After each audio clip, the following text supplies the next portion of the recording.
OK, recording in progress. Je ne sais pas si. J'espère que je. J'espère qu'on peut s'entendre. Donc, voilà, la question 2 du TD, c'est une question qui dit est-ce que vous avez. euh, bon, le mot economicus défini comme vous voulez, hein, est-ce que vous l'avez. Est-ce qu'il existe? Et est-ce que vous l'avez rencontré? Le but de cette question, c'est une question un peu provoque, n'est-ce pas?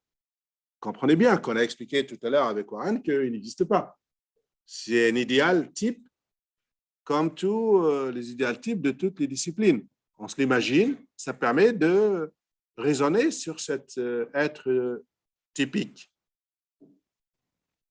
OK? Oui, je t'en prie. Ouais.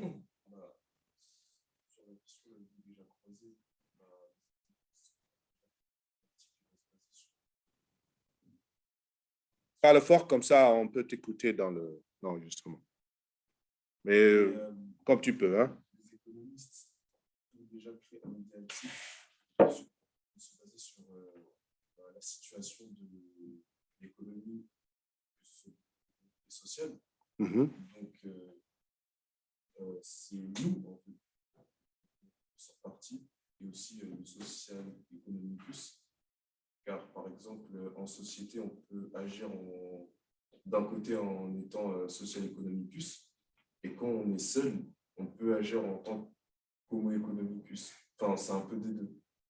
C'est-à-dire que bon, s'ils ont pensé cet idéal-là, c'est que quelque part, il y a certains aspects chez nous qui ressemblent à cet idéal, à cet homo economicus. Et qu'il y a d'autres qui ne ressemblent pas, n'est-ce pas? Voilà. Ça, on est bien d'accord. Mais seulement, sauf que moi, je vais plus loin dans la question. Je dis, est-ce que vous l'avez rencontré et où? C'est une question provoque, vous comprenez? Pourquoi provoque? C'est pour voir si on a compris les deux dernières idées que j'ai développées en cours sur la question que tu as posée tout à l'heure, sur la différence entre le libéralisme classique et le néolibéralisme. Alors, la différence fondamentale entre les deux, parce qu'il y a beaucoup de différences, mais la différence la plus importante, c'est dans le fait que le néolibéralisme, il se caractérise par deux extensions.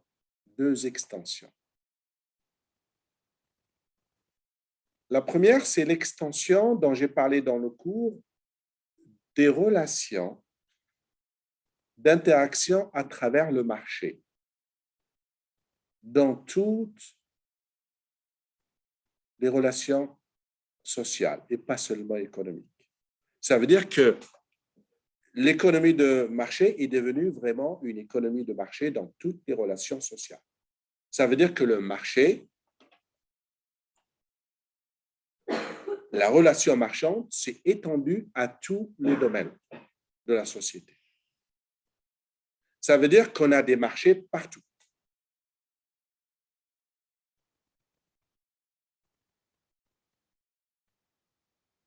L'extension de l'idée de relation marchande a été effectuée à partir des années 70, surtout des années 80, l'époque de Thatcher et de Reagan. Et ces relations marchandes se sont imposées partout. Ça veut dire que, c'est pour ça que j'ai parlé des livres du type Freakonomics, qui expliquent que le raisonnement par extension de relations marchandes à travers le marché, ça s'est étendu à tous les types de frottement social. La famille, le mariage, l'enseignement, la santé. Donc, il y a un premier, toujours dans ce premier point, l'extension des interactions marchandes à tous les niveaux des interactions sociales.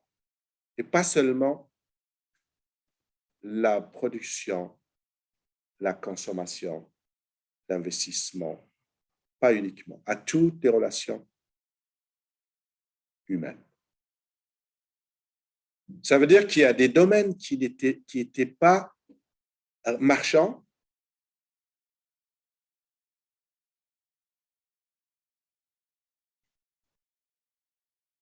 qui étaient gérés de manière collective ou par l'État ou par, on va dire, la sécurité sociale. Ben, tous ces domaines-là ont été petit à petit envahis par le marché. On parle de marchandisation. D'accord? Marchandisation. La marchandisation veut dire que beaucoup de biens et de services et d'offres sont devenus des marchandises alors qu'ils ne l'étaient pas. Ça, c'est le premier aspect. Toujours dans la même première idée. La marchandisation est une chose, et puis la marchéisation. La marchéisation, c'est le fait que les interactions passent par un marché. C'est ce qu'on appelle la marchéisation. Ça veut dire un objet qui n'était pas marchandise le devient, et puis il s'échangera sur un marché. Même s'il n'existait pas, il sera créé de toutes pièces. Ça, c'est le premier phénomène qui nous fait passer du libéralisme classique à la Ricardo et Smith, surtout Smith,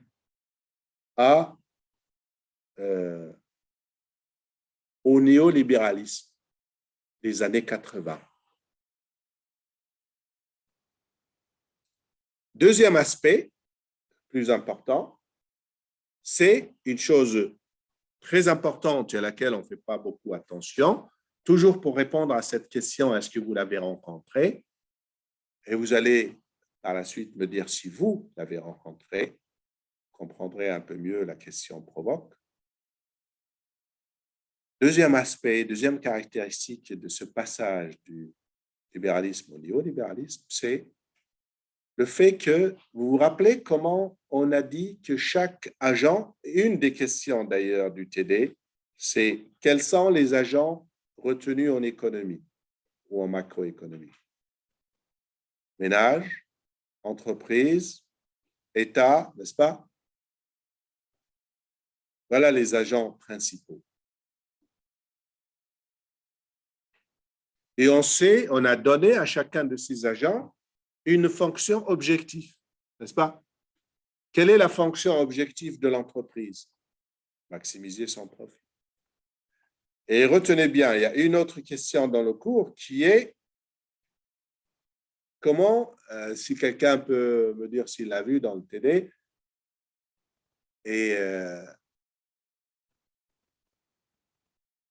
ne vous demande pas de répondre tout de suite à la question, on dit, je dis dans cette question, comment a évolué cette fonction objective de l'entreprise? De l'objectif de maximisation de profit et après, c'est devenu autre chose. D'accord? Vous vous rappelez que j'en ai parlé dans le cours? Je ne serais pas capable de rappeler. Hein.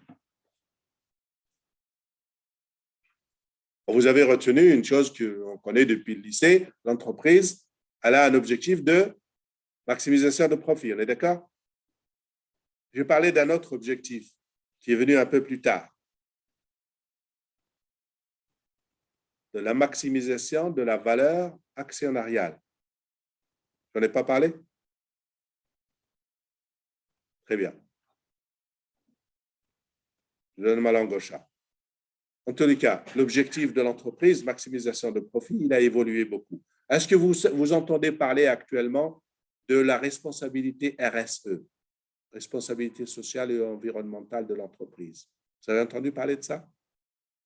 Hein? Plus fort? Oui, c'est tenir compte, entre autres, de l'empreinte carbone.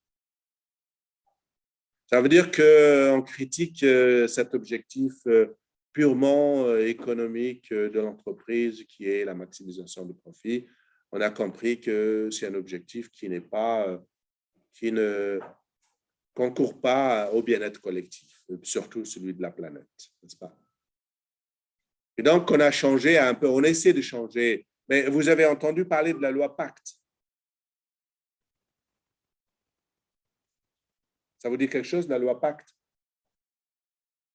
Vaguement, hein, c'est ce qu'on entend peut-être à la radio. Ça fait partie des réformes que voulait faire Macron. 2019, n'est-ce pas? La loi Pacte. La loi Pacte voulait imposer aux entreprises cette volonté d'avoir une mission qui va au-delà du simple profit, d'accord? Mais ce sont des tentatives qui montrent quoi? Qui montrent que cette histoire d'objectif fixé par les économistes de l'objectif de l'entreprise maximisation de profit, ben, ça ne mène pas très loin. Vous comprenez? Ce que vous devez retenir ici en tant que jeunes étudiants, c'est comment le doute commence à douter, n'est-ce pas? De ce dont on était sûr. D'accord? C'est ça que vous devez aller chercher et comprendre. Mais si on reste à l'objectif primordial, celui que tous les étudiants se farcissent à longueur de leur cursus, l'objectif de l'entreprise, c'est la maximisation du profit. D'accord? Alors, la deuxième caractéristique du néolibéralisme, c'est l'extension, donc une deuxième extension, l'extension de cet objectif de l'entreprise à tous les autres agents de la société et pas seulement de l'économie.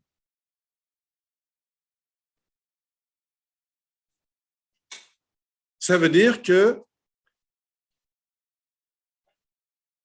l'État aussi doit raisonner en termes de profit, de maximisation. Les ménages aussi, le consommateur aussi. Tous les agents doivent raisonner comme s'ils étaient des entreprises d'eux-mêmes. Ça s'est propagé progressivement. Quand on dit à un jeune, prends-toi en charge, n'est-ce pas? Quand un homme politique dit à un jeune, tu n'as pas trouvé de job, il crée une entreprise. Vous comprenez? C'est ça le danger. Ça, c'est un danger de l'extension du raisonnement de la fonction objective de l'entreprise à tout le monde. L'État doit raisonner comme ça. Est-ce que l'État est conçu pour ne pas avoir des déficits? Non. L'État, son objectif, c'est d'avoir des déficits. Vous comprenez? Hein? Comment? Ben, l'objectif de l'État, ce n'est pas d'avoir un budget bouclé. Hein. Pas ça du tout. L'objectif de l'État, ce n'est pas d'avoir un équilibre budgétaire. Ce n'est pas l'objectif, ça. L'objectif de l'État, c'est le bien-être collectif. Et si ce bien-être collectif nécessite des déficits, il faut trouver des solutions à ces déficits. Mais il faut faire des déficits. Donc, les hommes politiques qui sont engagés dans cette voie néolibérale, ils pensent à l'État comme une entreprise. Il ne doit pas perdre de l'argent.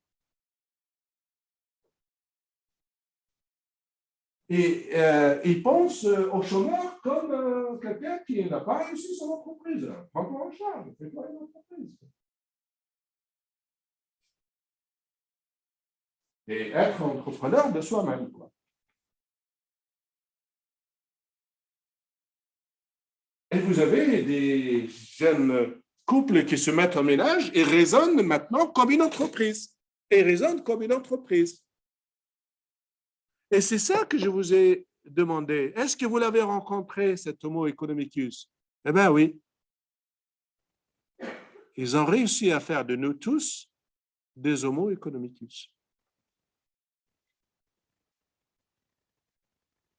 Et celui qui ne raisonne pas comme ça, quand je vous dis où est-ce que vous l'avez rencontré, quelqu'un devrait répondre où est-ce qu'on ne le voit pas.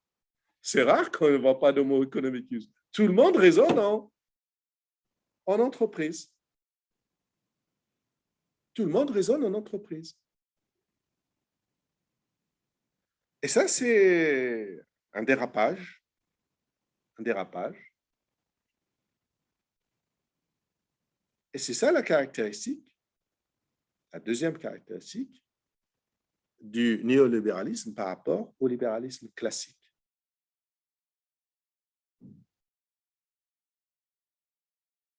Les libéraux classiques réservaient des fonctions très précises à l'État dans son rôle pas seulement régalien, mais son rôle social aussi, contre les injustices, contre les inégalités. Ben, tout ça, ça a été progressivement dénigré par le mouvement. Attention, il ne faut pas croire que ce mouvement-là est un complot. Il ne faut pas croire ça. Ce n'est pas qu'il y a des gens qui sont là pour nous téléguider et qui cherchent à nous manipuler et qu'ils ont un plan pour nous conçu depuis longtemps. Non, pas du tout.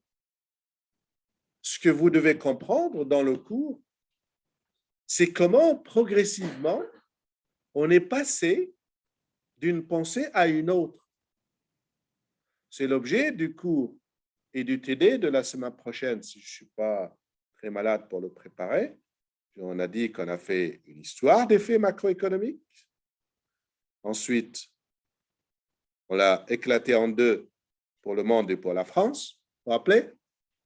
Et puis, un cours et un TD de méthodologie. Et j'espère, on fera un cours et un TD de comment a évolué l'histoire de la pensée économique. Depuis les mercantilistes jusqu'aux néolibéraux d'aujourd'hui.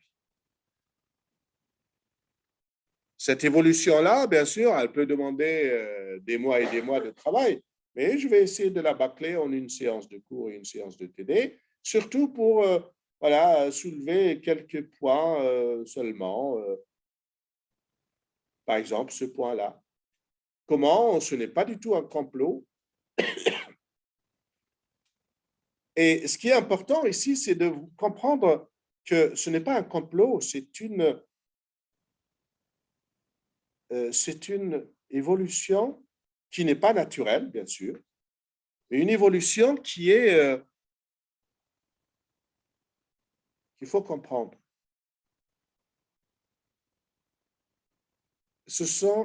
On la comprend à partir des changements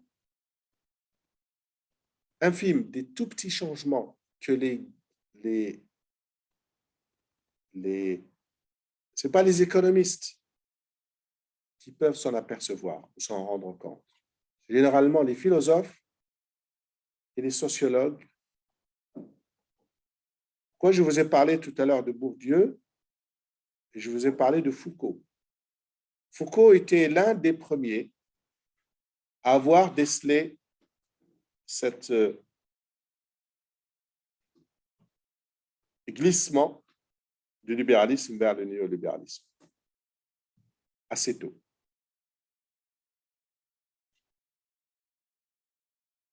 Et comment, surtout la chose importante, pour répondre à notre deuxième question du TD, comment le mot economicus, qui est un idéal type, qui est une construction de l'esprit, qui n'existe donc pas, comment il est devenu un être en chair et en os? Comment s'est fait ce glissement? Il y a un mot chez Foucault, il dit l'expression, il dit le jeu de la réalité, le jeu du réel. Pour dire quoi? Pour dire que le néolibéralisme a fait du modèle schématique, modèle théorique, imaginaire, qui n'est pas scientifique. Comment il s'est imposé au monde réel est devenu une réalité. C'est ce qu'il appelle le jeu de la réalité. Parce qu'on est en train de, comme dirait Shakespeare, life is play. La vie est une pièce de théâtre. Cette pièce de théâtre, elle est écrite par une idéologie néolibérale. Et c'est elle qui mène la pièce. C'est elle qui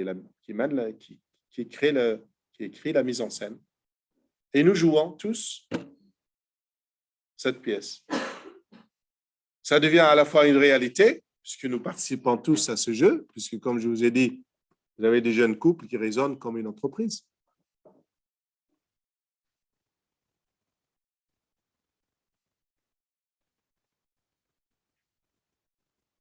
Donc, nous rentrons tous dans la danse. Quand je vous dis, est-ce que vous l'avez rencontré? Oui. C'est ce mélange entre le réel et le fictionnel.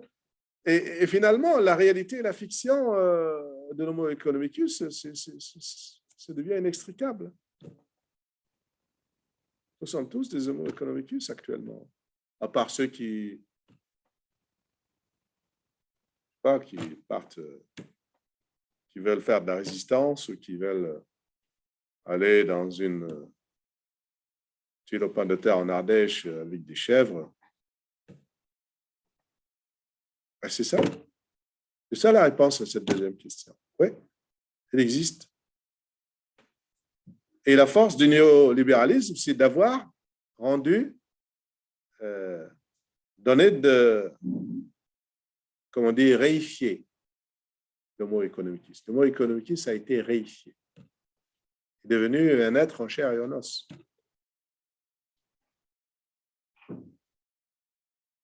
Et c'est ça la force de ce changement, ce glissement. J'essaierai dans le cours de la semaine prochaine d'expliquer comment, parce que l'histoire de la pensée économique, on peut l'aborder de 36 000 façons. Vous avez des livres de toutes sortes sur l'histoire de la pensée.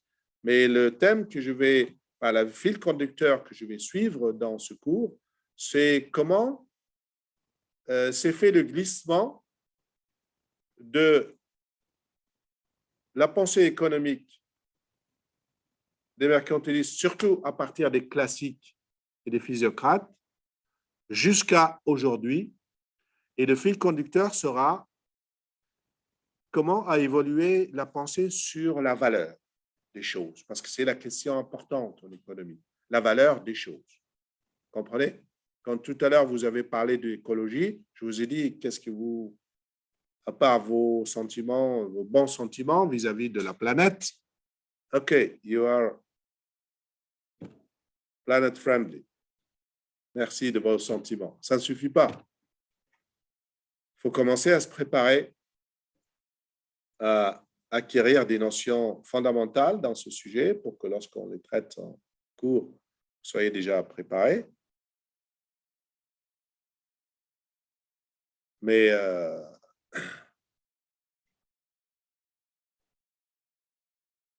pourquoi l'économie aujourd'hui a de gros problèmes pour aborder les questions de l'écologie? C'est parce que, comme je vous l'ai dit en cours, l'économie, comme on l'a dit tout à l'heure, ne peut traiter que les choses marchandes, n'est-ce pas? Qui passent par le marché, donc qui ont un prix.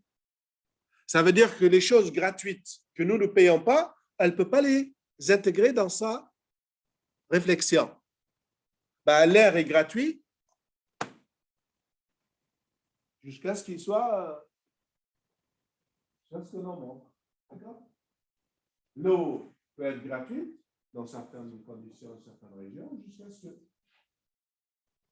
Donc, elle ne sait pas, elle n'est pas armée pour réfléchir sur les questions qui ont beaucoup de valeur et qui n'ont pas de prix.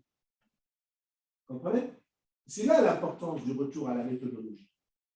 Pourquoi? En économie, on traite des choses qui ont que les prix.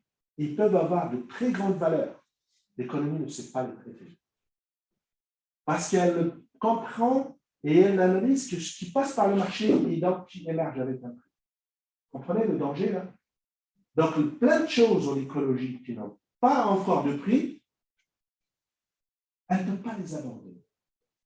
Et si vous comprenez pas la méthodologie qui amène l'économie à ne pas... Comment on a glissé de la valeur au prix? Avant, on ne faisait pas ça. Les premières écoles ne raisonnent pas comme ça. Et le glissement qui s'est fait et qui nous amène jusqu'au raisonnement d'aujourd'hui, regardez un exemple très simple. Si vous, je vous donne un guide de lecture pour essayer de lire, pour vous préparer pour le cours d'écologie. La chose importante, si vous voulez comprendre l'écologie, c'est, vous venez de comprendre là, je l'espère, que l'économie ne peut pas traiter des choses qui ont de la valeur et qui n'ont pas de prix. Il y a George Bernard Shaw qui disait, les économistes connaissent le prix de tout, mais connaissent la valeur de rien du tout. Ça, c'est George Bernard Shaw. Les économistes connaissent le prix de tout. Ils savent calculer le prix de tout, mais ils ne savent pas la valeur de rien du tout. Et ça, il faut être un poète pour comprendre ça. Et l'économiste ne se rend plus compte du fait qu'il ne sait pas valoriser des choses qui n'ont pas de prix. Donc, si vous voulez une porte d'entrée dans l'économie écologique, une porte d'entrée, c'est qu'est-ce qui pousse les économistes à dire, oui, pour régler le problème de la couche d'ozone et des émissions de gaz à effet de serre, c'est très simple. Il y a un problème là-dedans. Pourquoi il y a un problème? Parce qu'il n'y a pas de marché. Créons un marché du carbone. Et voilà, la question est résolue. Voilà. Donc, vous, si vous voulez comprendre ou avoir une porte d'entrée dans l'écologie, regardez pourquoi on a créé un marché du carbone. Vous entendez parler du marché du carbone. Actuellement, on connaît le prix de la tonne du carbone. Pourquoi on a créé ce marché? C'est parce qu'on ne peut pas raisonner sans marché dans cette logique que je viens de vous expliquer. La marchéisation de tout, même du carbone. Oh, ça ne vous choque pas, ça? Voilà la porte d'entrée pour l'écologie. Essayez de rentrer là-dedans, par cette porte-là.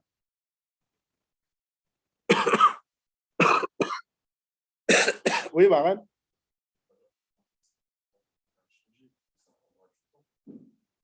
Bon, pour nous, si tu veux, Warren, il faut d'abord, avant d'être sûr qu'il faut la changer, il faut d'abord la comprendre. Parce que moi, je vous fais un cours d'économie. Je ne vais pas vous faire un cours de révolution politique. Ce n'est pas ça le but. Le cours, c'est un cours d'économie. Il faut déjà être sûr, parce que tu vas trouver devant toi des gens qui disent oui, le marché du carbone, c'est la bonne solution. Il faut que tu sois capable de dire pourquoi ils pensent ça, quelles sont les limites de cette pensée. Et ça, c'est en recourant au cours de méthodologie. La méthodologie de l'économie permet de t'expliquer la différence entre valeur et prix.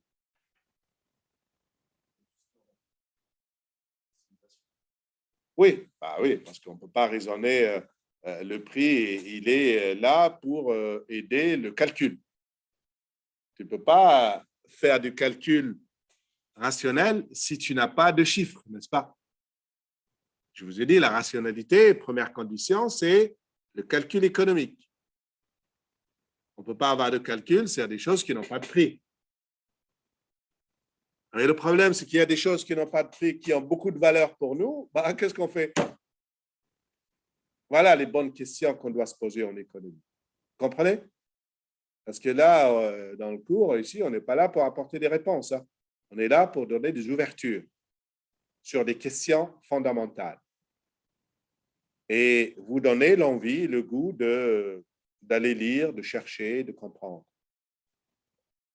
Ce n'est pas pour réussir des examens. Hein. Pour moi, ce n'est pas ça mon but. Mon but, c'est d'être des citoyens curieux, même à la limite tourmentés. C'est mieux que des citoyens heureux.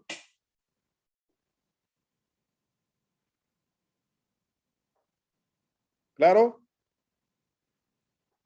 OK. Est-ce que c'est l'heure de votre TD? Combien il nous reste de temps? 5 minutes. Je vous les offre.